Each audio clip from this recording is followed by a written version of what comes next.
ว่าพอดูละก็คือว่าน้องใจดีนี่แมนพี่แลพี่น้องขึ้นกับน้อง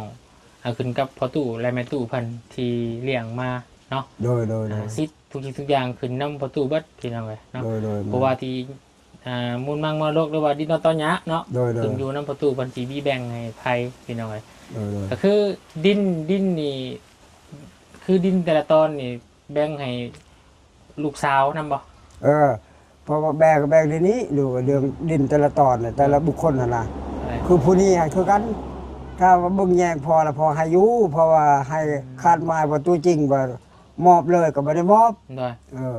ถ้าว่าเขาเฮ็ดได้ช่างได้ล่ะเขาสิตอบสนองคืนเพิ่นว่านะลูกเคยว่านะถ้าว่าชองหาเงินได้แล้วก็ส่งคืนให้พอกินพออยู่เพราะว่าบ่มีไผเลี้ยงเวลาได้นั่นแหละคือต่อไปก็แม่นน้องใจดีเนาะบัดนี้ชื่อว่าสร้างเฮือนมาแหละชื่อว่าสมุดเด้อพอเด้อสมุดว่าทางผู้ใหญ่เพิ่นซอยสร้างเฮือนให้กับน้องใจดีเพิ่นนี่ก็สิปลูกอยู่หั่นเนาะบัดนี้น้องใจดีได้ผัวไปอยู่นำผัวบัดนี้เนาะแบบน้องใจดีเอาผัวมาอยู่เฮือนนี่บ่ได้เนาะบ่เดี๋ยวนี้จิตใจของพ่อตู่นี่ถ้าว่าเพิ่นนี่ได้ลูกได้ผัวแล้วให้มาอยู่นำกันนี้นั่นนะแต่ว่าคาดหมายของใจดีเนี่ยก็ยังบ่ทันได้ฮู้ถ้าว่ายังบ่ทันใหญ่ก็มานะแล้วให้เราอยู่ดินตอนนี้นะแล้วให้เราอยู่คือว่ามาคันถ้าว่าเพิ่นช่วยได้ผู้ใหญ่ใจดีช่วยเพิ่นช่วยได้แล้วมันจะขอเพิ่นเพราะว่าลูกก็คือกันล้านคือกันลูกถ้าลงไปแล้วก็เลี้ยงก็บ่ให้เลี้ยงอีกบ่ให้ยุ่งยากอีกให้แต่ความสะดวกเขาระยะมีแต่ขอความตอบสนองของล้านของลูกกันเพิ่นเฮ็ดให้ได้ล่ะชิทุดังนั้นนะพอดูนะก็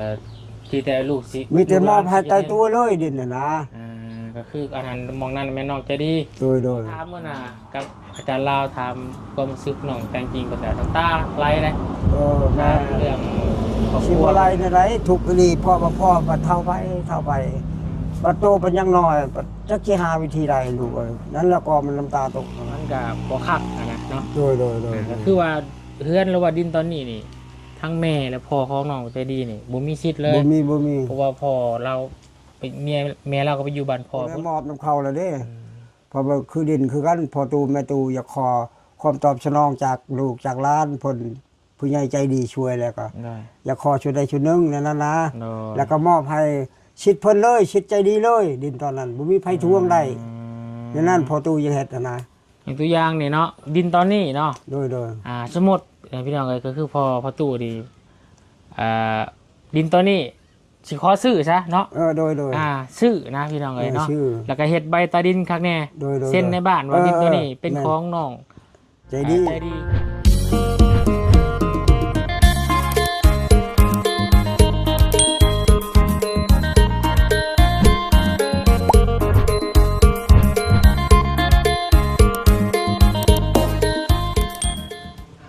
โอเคพี่น้องเนาะเปิดคลิปเปิดภาพออกมาก็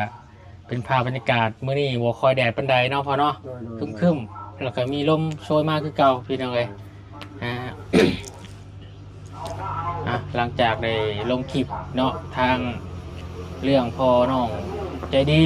เนาะหรือว่าแม่ของน้องเพิ่นนั่นแหละพี่น้องก็ได้มีการเข้าใจผิดเถียงกันน้อยนึงพี่น้องวันนี้มีหยังหลายดอกเขาเคยเขานั่นนะลูกเอ้ยโดยคือมือเขาแบบนั้นแหละเขาก็ได้โอ้มือผิดมือดีแต่ดีแต่กับบ่ถึงว่าสิฆ่าสัตว์ตัดชีวิตดีเกลียดแค้นกันดีทุกไปนั่นคนแบบนั้นนะโดยก็เอามาเองทางบนกะสิมาถามผู้หัวหน้าครอบครัวใหญ่เนาะคือพ่อตู่เพิ่นนี่แหละพี่น้องผู้มีอำนาจอยู่ในครอบครัวนี้หรือว่าในดินตอนนี้เนาะที่เพิ่นจะมีแบ่งให้ไผแล้วก็เพิ่นก็จะฮู้แล้วพอเพิ่นเนาะนิสัยใจคอแต่ละคนเนาะลูกหลานแต่ละคนเพราะว่าเพิ่นเลี้ยงมากับมือพี่น้องพ่อตู่เพิ่นก็ได้สิมาถามเรื่องสุขดิบเนาะแต่ละคนลูกหลานนี่แหละพี่น้องก่อนอื่นนะพี่น้องเด้อสบายดีเด้อสบายดีและสวัสดีพ่อแม่พี่น้อง FC เบิดทุกคนเพราะว่าอยู่ในประเทศและก็ต่างประเทศเนาะฝั่งไทยก็ยินดีต้อนรับเข้าสู่ช่อง YouTube บ่าวบุญสารวัตรมื้อนี้พี่น้องแนะนำสะพานบุญเนาะบุญก็สิมาถามทุกคลิปรายละเอียดทั้งพอตู้ เนาะให้พี่ให้น้องนะครับโชว์น้ำกันได้ฟังน้ำกันพี่น้องเลยเนาะเดี๋ยวเอาคอหยันหนีบไม่พอเด้อให้เพิ่นได้ยินเสียงพอตู้แน่พี่น้องเลยนั่งโต๊ะน้อยแล้วประตูเนาะโต๊ะน้อยนึงเจ้าเนาะน้อยคนน้อย คนน้อยเนาะแต่อายุหัน70ปลายเลยดูเราท่องลายน้อยอายุนี่พอนี่ก็ได้76ปีแล้วพอนี่ดนเลยพอมีลูกจักคนก็อยู่6 คนคนเนาะโดยผู้หญิงจักคนผู้หญิง3ผู้ชาย3ผู้ชาย3เนาะโดยผู้ชายนี่คือผู้นี้ผู้นึงเนาะโดยเอาเมียมาอยู่ในหลังบ้านผู้นึงเนาะโดยแล้วก็ผู้ใดอีกบ่อันผู้พ่อมาเลี้ยงนี่เด้พ่อน้องเลี้ยงพ่อน้องเลี้ยงแล้วผู้ช้องบัดนี้ผู้ล่านั้นไปพุ่นไปลินอยู่กินกุดอยู่เวียดกับผู้นึงทาชุกี้น่ะมันมีเมียแล้วบ่ยังเป็นผู้บ่าวอยู่โดยแม่นยังน้อยอายุระหว่าง18ปีนี่ยังเป็นวัยรุ่นอยู่เนาะก็ถือว่ายังผู้เดียวคือยัง2คนยังบ่ได้สร้างครอบครัวเนาะโดยน้องกองมีแล้วก็ผู้ชายนั้นลูกสลาเนาะโดยยังบ่ได้สร้างครอบครัวพี่น้องกันเนาะ4คนนี่แม่นสร้างครอบครัวไปแล้วโดยมีแม่น้องใจดีโดยแม่น้องแต่งจริงโดยแม่นละแล้วก็ผู้ใดอีกน้องกองมีเนาะกองมีเขา3คนพี่น้องเลยคือว่าสร้างครอบครัวไปเลย4ยัง2ยังทันมีครอบครัวเนาะก็คือน้องกองมีเพิ่นนั่นแหละน้องกองมีเพิ่นไปทางใดล่ะไปตัดเครือมันเลยโอ้ไปตัดเครือมันที่ปลูกต่อตัดแม่มันผู้เดียวแล้วบ่ไหวมีแต่ใช้เพิ่นนั่นแหละอยู่ในครอบครัวนี่ลูกเอ้ยกันเพิ่นบ่ได้อยู่แล้วเพิ่นบ่ได้เฮ็ดแล้วพอเนาะบ่มีไผเฮ็ดมีแต่น้องกองมีเพิ่นนั่นแหละที่ซอยทั้งครอบครัวนี่แหละพี่น้องหาไปกับแบกกล้วยมาขายตัวหน้านี่เนาะโดยกล้วย2เครือมันกล้วยเพิ่นบ่กล้วยกองมีแหละแบกมาแต่เช้าเลยพี่น้องเอ้ยเนาะยังได้สาวครัวอยู่น้องกองมีเพิ่นยังโสดเนาะยังโสดอยู่กะมื้อนี้เนาะทางบุญกะสิมาขออนุญาตถามทั้งพ่อเนาะโดยก็คือทั้งพ่อนี่แบบพี่ทั้งพ่อนี่ผู้ชายนี่ต้องอยู่น้ำพ่อเนาะโดยนั่นแหละกดกันทางเฮานี่ทางเราเทิงนี่ผู้ชายต้องอยู่น้ำพ่อผู้หญิงก็อยู่ต่างผู้หญิงเนี่ยแม่นไปนำผัวมันคือยกตัวอย่างนี่แม่น้องใจดีนี่เนาะเพิ่นเอาผัวแต่เพิ่นก็ต้องไปอยู่บ้านผัวแม่นละนั่นแหละเราเทิงเอาในนั้นนะบัดตอนน้องใจดีเกิดเนี่ยเพิ่นเกิดอยู่ไสก็อยู่นี้โดยก็อยู่นี้เกิดนั่นเวลาเกิดพังพอเว้านี่เพราะว่าเวลาเกิดเนี่ยมันว่าได้ผัวกับผู้นี้เวลาเกิดอยู่นี้บัดนี้ผัวเราบ่อยากอยู่แล้วพาเมียไปอยู่พุ่นแล้วปะเลยลูกนะแล้วแม่ตู้พ่อตู้เอาเลี้ยงบัดนี้เลี้ยงมาแล้วใหญ่แล้วมันอยู่นำพ่อตู้ไปตู้เลยพอมันบ่ได้อยู่นำแม่มันก็บ่ได้อยู่นะบอกกับพุ่นเฮือนเพิ่นนั่นนั่นแหละลูกเอ้ยพอตู้แม่ตู้นี่แหละสิเลี้ยงมานะได้2เดือนบ่ได้2เดือนแล้วเขาปะกันก็คือปะกันก็คือให้ทางแม่น้องใจดีก็ต้องมาอยู่พี่เนาะบ่ปะแล้วก็อยู่พี่แม่แหละอยู่พี่แล้วผัวเราเมื่อพุ่นปะกันบัดนี้ปะกันแล้วอยู่รวมลูกบัดนี้แล้วผัวกลับคืนอีกเอาเมียผู้ใหม่น่ะปะกันนี่ตอนน้องใจดีนี่2ปี2เดือนแล้วก็น้องใจดีนี่ก็แม่อยู่นำประตูโดยให้ประตูเป็นตู้เลี้ยงก็คือแม่น้องใจดีก็อยู่เฮือนกันบ่ก็เลี้ยงนำกันนี่เนาะเลี้ยงนำกันแต่ว่าอยู่ต่างเฮือนเพราะว่าเพิ่นออกไปแล้วเขาเฮือนบ่ได้เด้พี่น้องแม่นนั่นต้องอยู่ในเฮือนห่างกันนะเฮือนน้อยกันนะแม่นบ้านนี้ทางแม่น้องใจดีนี่ระหว่างป้ากับพ่อน้องใจดีแล้วก็เพิ่นเอาผัวใหม่บัดนี้เนาะโดยเอาผัวใหม่เอาผัวใหม่แล้วผัวมาอยู่เฮือนเนาะเห็นบ่ไปอยู่เฮือนผัวอีกโดยไปอยู่พุ่นได้ลูกนึงแล้วก็กลับมาบัดนี้ยากันก็มาอยู่เฮือนอีกอยู่เฮือนอีกสักพักนึงโดยพ่อน้องใจดีกลับมาเมียมาแต่งงานกันแล้วก็เอาเมียไปอยู่เฮือนอีกเนาะโดยแม่นั่นแหละแล้วลูกเราบ่นั่นเลยนะบ่ทะละเลยเรื่องลูกนี่ป้านำพ่อตู้แม่ตู้เลยเพิ่นก็อยู่พ่อตู้ละก็คือว่าน้องใจดีนี่แม่นพี่แลพี่น้องขึ้นกับน้องขึ้นกับพ่อตู้และแม่ตู้เพิ่นที่เลี้ยงมา เนาะ โดยสิทุกสิ่งทุกอย่างขึ้นนำประตูเบิดพี่น้องเอ้ยเนาะ โดยเพราะว่าที่มูลมังมรดกหรือว่าดินตอนยะเนาะขึ้นอยู่นำประตูบัญชีบีแบ่งให้ไผพี่น้องเอ้ยก็คือดินนี่คือดินแต่ละตอนนี่แบ่งให้ลูกสาวนำบ่เพราะว่าแบกเดี๋ยวนี้ดูเรื่องดินแต่ละตอนเนี่ยแต่ละบุคคลนะคือผู้นี้คือกันถ้าว่าเบิ่งแยงพอละพอให้อยู่เพราะว่าให้คาดหมายว่าตัวจริงว่ามอบเลยก็บ่ได้มอบถ้าว่าเขาเฮ็ดได้ช่างได้ล่ะเขาสิตอบสนองคืนเพิ่นว่านะลูกเคยว่านะถ้าว่าชองหาเงินได้แล้วก็ส่งคืนให้พอกินพออยู่เพราะว่าบ่มีไผเลี้ยงก่อนลูกเช้าก็อยู่ต่างบัดนี้ลูกชายก็คันถ้าว่าเอาเมียแล้วก็ลงไปอยู่ต่างหากอีกฉะนั้นนะคนไทยเฮาเนี่ยมันละชุนลายในนั้นมีแต่เบิ่งชื่อติดตามชื่อนะก็คือบัดนี้แม่น้องใจดีกับแม่ดินตัวนี้เนาะโดยแม่นล่ะคือให้ถ้าว่าสิไปง่ายก็สืบทอดไปกับถ้าว่าแม่น้องใจดีไปเอาผัวอยู่พุ่นก็บ่มีสิทธิ์เอาอยู่นี่บ่มีสิทธิ์ขายเนาะบ่มีมีแต่ว่ามาให้อยู่แล้วล่ะได้โดยนั่นล่ะคือต่อไปก็แม่นน้องใจดีเนาะโดยบัดนี้ชื่อว่าสร้างเฮือนมาน่ะชื่อว่า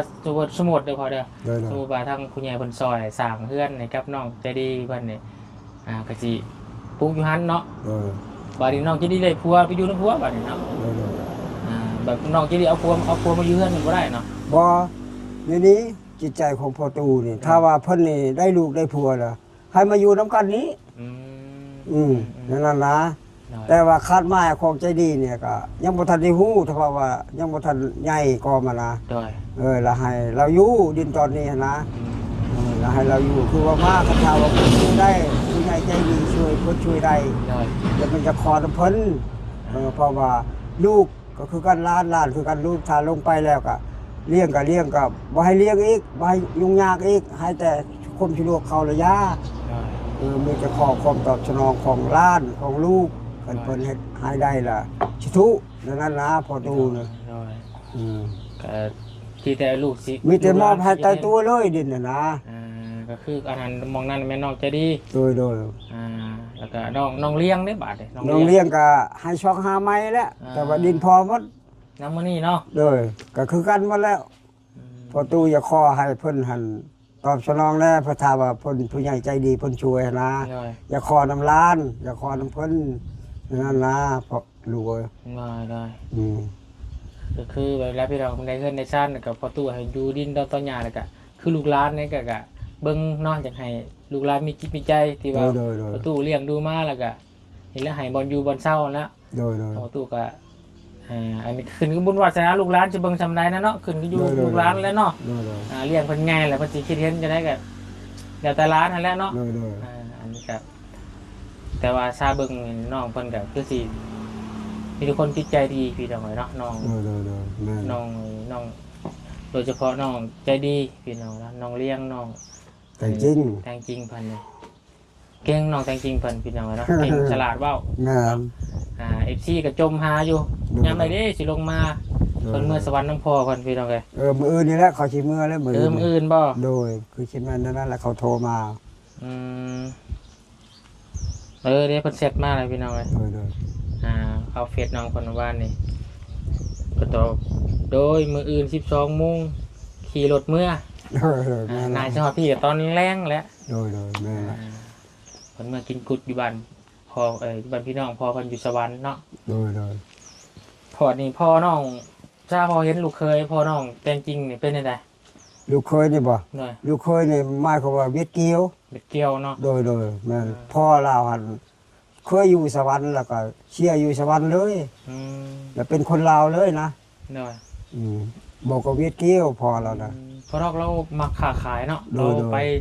ซื้อหันซื้อนี่ซื้อไก่ซื้อเป็ดมาขายได้พี่น้องเอ้ยโดยแม่นั่นแหละเห็นบ่เฮือนน่ะก็บ่ได้ลุกเลยจักเท่าปีแล้วมันจะเกือบ10 ปีปลายล่ะเราตั้งแต่สมัยโควิด19โดยแม่นล่ะพูดแล้วก็เลยบัดนี้เราเฒ่าบัดนี้พี่น้องเฒ่าก็บ่ไหวแฮงบ่ไหวบ่ได้ล่ะโดยคือมีแต่อาศัยพี่น้องจริงๆเพิ่นนั่นแหละเนาะโดยแม่นล่ะมีแห้งข้างหน้าพอถามมื้อน่ะกับอาจารย์ลาวถามความรู้สึกน้องแต่จริงก็แต่น้ำตาไหลเลยเรื่อง ครอบค สิ รัว บ่ไรในไรทุกข์ดีพ่อบ่เท่าไปบัดโตเป็นยังน้อยบัดจักสิหาวิธีใดลูกเอ้ยนั้นแล้วก็มันน้ำตาตกนะ โดย เขาขึ้นไปขึ้นมาคือบ่ออกเลย โดย คือจริงๆนั่นผู้เดียวแม่บัดบ่เป็นบัดนี้ โดย อันนี้ก็พ่อก็หาเช้ากินแรงบางเทื่อก็ลุกไก่น่ะอาม่าฮอดผีตายแล้วไก่ เป็น ตั ว่าว กำไรตัวละ20,000กีบเนาะ โดยแม่นแหละลูกเอ้ยแม่นละ เก็บกระโปรงกระป๋องแล้วขายตั้งไว้นะพี่น้องไว้ซื้อดิจี้แล้วก็ได้พี่น้อง อื เนาะ มนั่นล่ะ ตอนนี้ทางพ่อน้องอันนี้ได้สาพี่ดอกไปทางใดแหละพ่อน้องใจดีเพิ่นเมื่อแล้วบ่ เมื่อแล้ว เมื่อบ้านเพิ่นหมดแล้วเนาะบ้านเมืองหอมหมดแล้วเนาะ เพราะว่าเขาขึ้นมานี่ฟังพอเบาเลยเขาขึ้นเวลาเด้อ1ในเวลาเชียร์หญ้าเขาก็ขึ้นเชียร์หญ้าแล้วเชียร์หญ้าเขาก็เมื่อ เนาะ บัดเวลาก้นมันไอ้ยาคายก็เขาขึ้นก้นมันแล้วก็คายไปแล้วก็เมื่อนะ ไว้งานมาพักอาศัยอยู่ซื้อ พักอาศัยชื่อเฮือนเก่าเพิ่นนั้น เนาะ นะก่อนบ่ได้ใจดีนะพ่อตู้แม่ตู้มาอยู่ปนเล็กนำเขาหั่นให้เขาพักเขาเช้าเฮือนตอนนั้นแล้วก็มอบให้ใจดีเฮือนตอนนั้นชิดใจดีแล้วใจดีให้พักเช้าชั่วคราวนะบ่ขาดไม้ก็เฮือนใจดีได้แล้วก็เลยของเราปะได้พ่อก็ปะแม่ก็ปะมัน เนาะ ไม้ของบาชิดมันล่ะ จิตของน้องใจดี โดยแม่นล่ะ อยู่ในหันแต่ว่าก็คือความผูกพันของน้องใจดีกับพ่อนี่แม่มันขาดแล้วพี่น้องเพราะว่าเราบ่ได้เลี้ยงเลยเนาะ โดย เราปะตั้งแต่เรายังบ่ได้ฮู้ความจืดจำยังได้เลย2 เดือนเนาะ โดย พอกลับมาอีกที่ว่าเป็นสาวแล้วบาด เป็นชาวเลย มันก็มีความผูกพันแล้วเนาะ บ่มีเฮ็ดว่ามันบ่อยากมังมอปานใดพอมันมาก็เลย อ้าว ปะ เอิ้นพ่อก็ได้พี่น้องเอ้ย โดย แล้วก็ได้ คันว่ามีพ่อตู้แม่ตู้เลี้ยงแล้วก็แล้วเพิ่นน่ะใจดีพ่อกับแม่ปะแล้ว วันนี้ทั้งลูกชายก็อยู่นี้หลังบ้านเนาะมีลูก2 คนเนาะ โดย ลูกชายของพ่อตู่กัน เนี่ยคอยเนี่ยเขา นี่แหละแล้วก็มาถามให้พี่น้องนะครับได้ฟังนำกันพี่น้องเนาะ โดย คือพ่อตู่เพิ่นนี่แหละผู้ไปมีสิทธิ์เนาะหัวหน้าครอบครัวว่าไงซะเนาะคือหลายคู่หลายคนว่าให้ถามรายละเอียดนำพ่อตู่เพิ่นนี่เด้อถ้าสมมุติว่าผู้ใหญ่เพิ่นสิซอยแต่เพิ่นก็อยากให้ฮู้หรือว่ามีการพิดเถียงทะเลาะเว้าแว้งกันแบบนี้ก็มันก็บ่คักนะเนาะ โดย ก็คือว่าเฮือนหรือว่าดินตอนนี้นี่ทั้งแม่และพ่อของน้องใจดีนี่บ่มีสิทธิ์เลย บ่มี เพราะว่าพ่อเราไปแม่เราก็ไปอยู่บ้านพ่อพุ่นเนาะ โดย ก็มีแต่มาสวัสดิมาอยู่อาศัยตลอดไปนี่บ่ได้ บ่ เนาะ ได้ มีแต่มาพักมาเช้า โดย ยามมาทางหน้าทางสวน โดย แล้วก็แล้วฤดูเก็บมันแล้วก็แม่นกลับมาเฮือน โดย บ้านห้วยหอกพุ่นแหละพี่น้องเอ้ยถ้าว่าผู้เคลื่อนก็แม่นสิสิทธิ์ของน้อง โดย ใจดีพ่อกับแม่บ่มีสิทธิ์เพราะว่าทั้งที่ทั้งนี้นะเมียต้องไปอยู่บ้านผัวพี่น้องเนาะแต่ว่าในอนาคตเนาะถ้าว่าผู้สร้างมาแล้วน้องจะดีจะเอาผัวมาอยู่เฮือนนี่ก็ได้เนาะ ได้แต่ว่าอยากอยู่กันนะ เนาะ คันบ่อยากอยู่ก็หมายความว่ากระเป๋าไว้หั่นแล้วแต่เขาแล้ว เขาได้มอบนำเขาแล้วเด้เพราะว่าคือดินคือกันพอตูแม่ตูอยากขอความตอบสนองจากลูกจากหลานเพิ่นผู้ใหญ่ใจดีช่วยแล้วก็ ได้ อยากขอชุดใดชุดหนึงนั่นนะ เนาะ แล้วก็มอบให้ชิดเพิ่นเลยชิดใจดีเลย ดินตอนนั้นบ่มีไผทวงได้ดังนั้นพอตูยังเฮ็ดนะ อย่างตัวอย่างนี่เนาะดินตอนนี้เนาะ โดย สมมุติพี่น้องเอ้ยก็คือพอตู้ดีดินตอนนี้สิขอซื้อซะเนาะ โดย ซื้อนะพี่น้องเอ้ยเนาะ ชื่อ แล้วก็เฮ็ดใบตาดินคักแน่ โดย เส้นในบ้านว่าดินตัวนี้เป็นของน้อง ใจดี ใจดีเนาะ นั่นนะ ในระหว่างเพื่อนน้องใจดีเพิ่นอยู่นี่พอ อยาก เพิ่น ให้สมบูรณ์เลยนะลูก ให้สมบูรณ์ก็คือพอเพิ่นเพื่อสิปลุกสร้างเพื่อสิสร้างสาพัฒนาบ่ได้เป็นของตนเองนี่ก็มันก็เป็นของงานเนาะประตูเนาะ โดย ต้องสู่ทนหรือว่าเวลาตัดไม้ตัดตอกแล้วเป็นของประตูเองนั่นแหละพี่น้องแต่แบบก็คืออยากขอน้อยนำผู้ใหญ่ใจดีหรือว่าที่เป็นสุดช่วยทางน้องอันนี้เพิ่นก็สมนาคุณตัวแม่นเนาะคือว่าดินตอนนี้อยากให้เป็นกรรมสิทธิ์ของน้องใจดีก็แม่นต้อง คือเฮาซื้ออ่ะพี่น้องเนาะเฮาซื้อน้ำประ ให้ ตู ใจดีให้ตอบสนองคืนพอเท่าแม่เท่า แม่ที่ตอบสนองก็คือใช้คำนี้เอาพี่น้องเลยเนาะ แม่น เขาก็เฮ็ดเอกสารหยังกับทางแน่เนาะ เพราะว่าเพิ่นได้ดินแล้วก็มอบชิดให้เพิ่นแล้วก็แล้วแต่เพิ่นพอตูแม่ตูก็บ่แม่นว่าจำแนกลูกหลานก็เบิ่งบ่ทั่วพอมันนะจะขอความตอบสนองจากลูกจากหลานให้เพิ่นชิดมีชิดเลย สิเท่าไรกันแล้วแต่เนาะ โดย คิดเห็นประตูเนาะ โดย ดินตอนนี้นะพี่น้องเลยเนาะถ้าว่าสิปลูกเคลื่อนให้น้องใจดีคือทางประตูเพิ่นขอน้ำลูกหลานนั่นแหละเนาะก็แล้วแต่ลูกหลานสิให้เนาะ โดย ให้มันสมควรนั่นแหละเนาะ โดย แต่ดินตอนนี้ คว มั ร น นั่น เท่า แห ไร ละกันว่ารู้ว่าพื้นจะค่านี่ร้อยล้านก็พอบ่ขายพอมาจงให้ลูกให้หลานนะแล้วถ้าผู้ใดลูกได้ผัวแล้วก็ปันกันก็คือบ่มาแล้วตอบสนองคืนพอตู้แม่ตู้เพิ่นเฒ่าแล้วดังนั้นอย่าคอน้ำลูกน้ำหลานนะอย่าคอนำผู้ใหญ่ใจดีเพิ่นช่วยได้แล้วก็สิทุดังนั้นจะมอบให้มีชิดลูกหลานเลยดินตอนนี้บ่มีใครทวงได้เฮ็ดนั่นนะให้สมบูรณ์นะเพราะว่าคนเฮานี่ต่อไปนี่ถ้าว่าบ่แจ้งน่ะมันชุลนพ้นไปน่ะมันยากกว่ามันผู้นี้ว่าดินเฮาผู้นั้นว่าดินเฮามันยากกว่ามันนั่นแหละพอตู้อยากให้ตาสบายเลยนั่นนะลูกเอ้ยนั่นเนาะคือพี่น้องคือสิเข้าใจอยู่เนาะที่ประตูเพิ่นบอกมาเนาะเพราะว่าจะให้มันเป็นกรรมสิทธิ์เด็ดขาดก็คือเฮาต้องเฮ็ดมีเอกสารคักแน่ถ้าสิเนาะเพื่อในไว้ภายภาคหน้าเนาะเฮาแนมบ่เห็นในพี่น้องเทื่อวิทย์ขออนุญาตวิทย์ประตูบ่มีประตูมันสิยากแม่นนั่นแหละ ประตูบ่อยู่แม่นอยู่ประตูว่าให้บาประตูบ่อยู่ได้บาดนี้มีแต่ลูกหลานเพื่อใหญ่ขึ้นมาแบบสมัยนั้นได้ลูกเอ้ยนั่นเลยถ้าว่ามีเอกสารมีใบการตอบสนองแล้วก็แล้วบ่มีไผทวงได้นั่นพอจะเฮ็ดเส้นในบ้านไว้เส้นอำนาจการปกครองโดยจำตาทับไว้คือรายชื่อของน้องใจดีเพิ่นก็มีไผมาทวงถามได้เพิ่นโดยเพราะว่านี่แหละมันถูกต้องเนาะเพราะว่าถ้าบ่เฮ็ดแบบนี้เนาะเฮ็ดหลายต่อหลายครอบครัวได้พี่ทำไงเนาะวิทย์พ่อวิทย์แม่ไปเนี่ยโอ้มันเป็นได้ลูกเอ้ยมันเป็นเลยพอเฮ็ดแล้วแต่ผ่านมา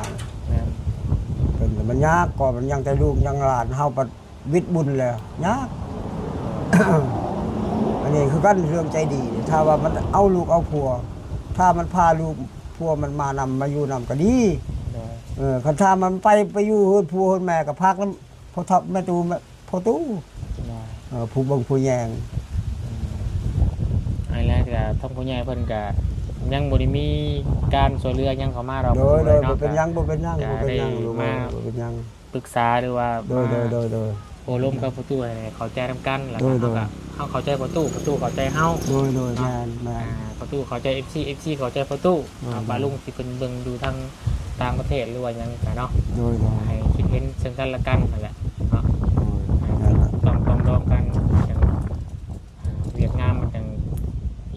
เดินหน้าต่อพี่น้องสิซอยเหลือน้องเพิ่นก็ได้เนาะแต่ว่ายังตอนนี้ก็ยังบ่ได้มีการช่วยเหลือหรือว่าบ่เป็นหยังเพื่อปลูกสร้างให้น้องเพิ่นเนาะอยู่ชุมเฮามาก็อยากให้เพิ่นมีบ่อนอยู่บ่อนเช่าหั่นล่ะพี่น้องเนาะเห็นไก่ใต้ต้นเนาะเรือนก็ห่างกับเพเนาะหากมีคนเคยมาถามซื้ออยู่บ่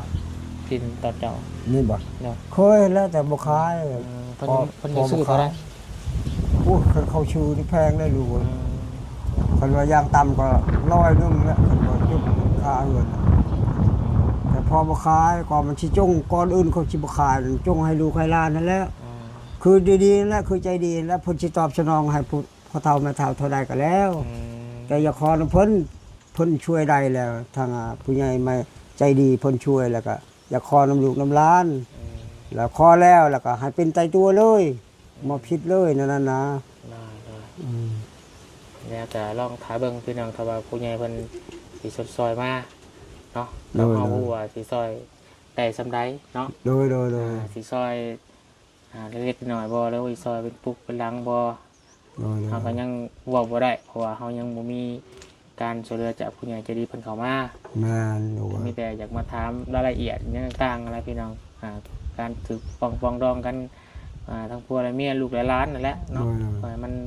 โปร่งใสแล้วก็ให้ผู้ใหญ่เพิ่นจักซอเพิ่นก็ดีใจหั่นน่ะเนาะโดยเพื่อ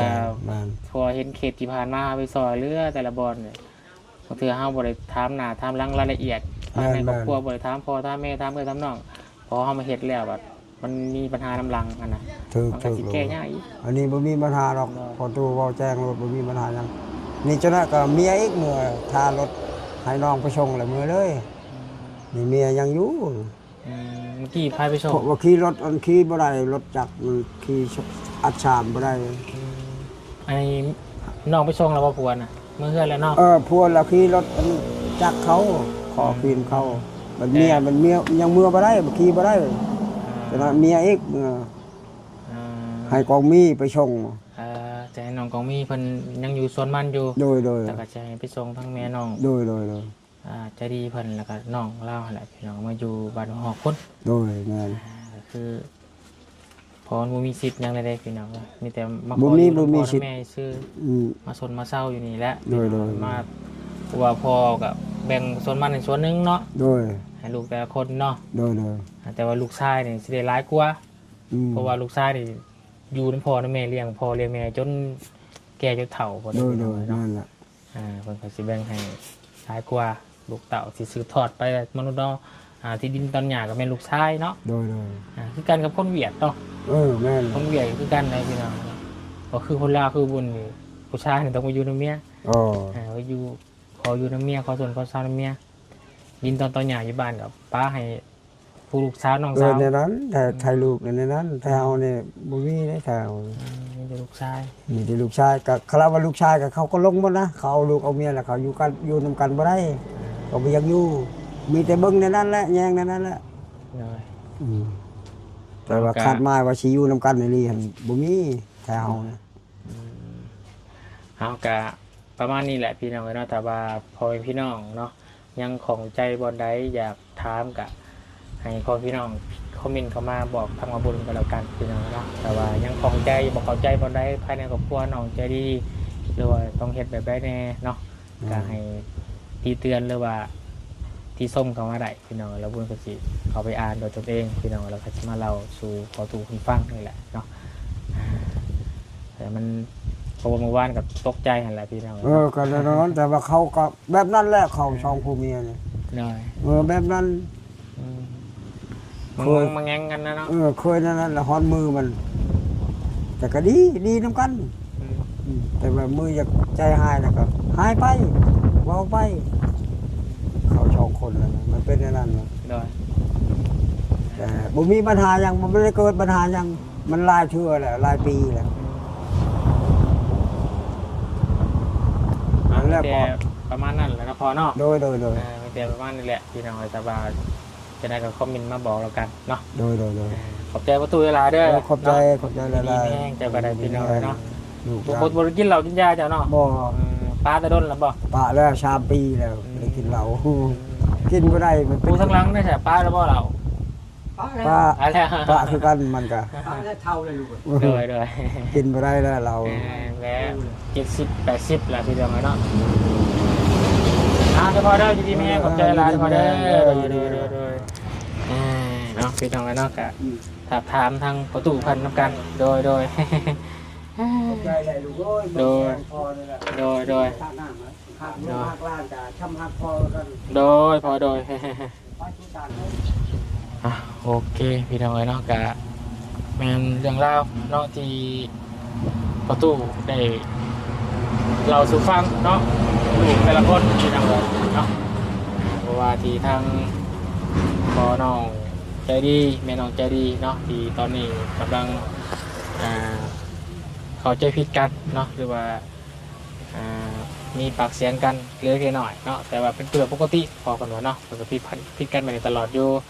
แต่ว่าจะมีปัญหาอย่างเนาะมีแต่ฝากคนที่เราติดตามกันต่อไปเนาะสำหรับครอบครัวน้องจะดีมันจะมีการช่วยเหลือยังไงเข้ามาเนาะแต่ว่าทางประตูมันก็ว่านี่คือประวุ้นบอกอะไรเป็นน้อยเนาะในตอนนั้นเนาะอยากให้ลูกให้ร้านอยู่แต่ว่าอยากให้ลูกร้านเนาะคุณอยากจะดีคิดเห็นเนาะทางประตูพันเสียเอกสารก็ต้องหรือว่าสมนาคุณหรือว่าก็ง่ายๆก็ซื้ออะไรที่ทำเนาะซื้อน้ำประตูพันประตูบนจะให้เท่าไรแต่จังหวะกันเนาะ เอาโอเคอยู่ดีไม่แห้งมาสู่ทุกคนสบายดีเด้อพี่น้องเด้อ